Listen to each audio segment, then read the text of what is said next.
Welcome back, folks, to the Foundations of Self-Talk course with InnerLoop Sports. Mindset Coach Trev here, and I'm pumped. I'm thrilled. I am so excited because today is the final day of insight, the final day of information that we're going to discuss within this course. That means, my friend, you have put in nearly 4 weeks of remarkable work, coming focused, coming prepared, coming engaged. I couldn't tell you how much I appreciate that.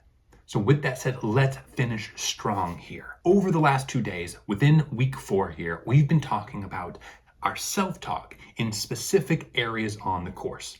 Specifically, 3 phases: the pre-shot phase, the post-shot phase, and then what we'll focus on today, the in-between shot phase. Now, this between shot phase is where I think a lot of golfers overlook. Traditional wisdom says, stay focused, stay locked in, keep your mind, dialed. But modern science actually tells us that's a massive mistake. Our brains can't actually maintain focus for that long. They just simply don't have that sort of strength. They're not trained to do that sort of thing. So instead, what actually can be remarkably helpful is letting our mind wander during these times and letting our focus actually go. This is very contrary to what most golfers do, where they stew and repeat and replay what just had happened, or they start to fantasize and dream and project what's going to happen.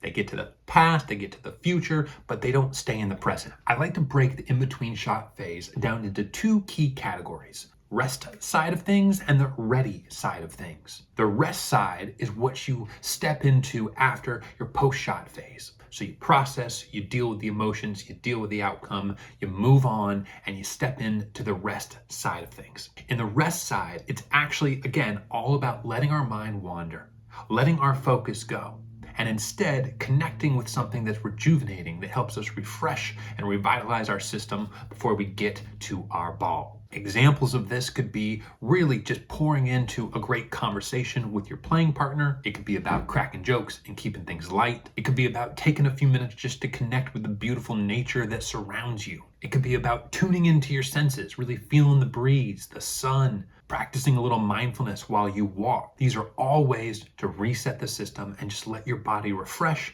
your mind refresh, as you make your way down the fairway. Professionals use techniques just like this, with folks like Neil Shipley turning to math problems in between holes, and folks like James Nicholas turning to trivia questions. Again, get creative as you want during this rest side of things. It's just an opportunity to let your mind relax, be at ease, and be present. The ready mode kicks in once you begin to approach your golf ball. So once you're getting relatively close and you want to start transitioning back into more focus, more intentionality, and your process, that's what the ready mode is all about. Research shows us this is a brilliant time to use more motivational type of self-talk, if you will, to really just pump yourself up, get energy levels where you want them to be, and start just working into that ideal state. It's like the on-ramp back into performance, like you're getting on the highway.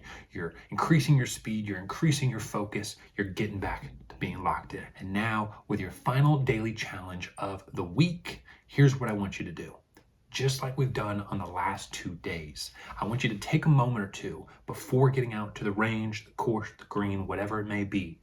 And I want you to identify what's this in-between shot phase going to look like for yourself. How do you want to spend that rest time? How do you want to spend that ready time?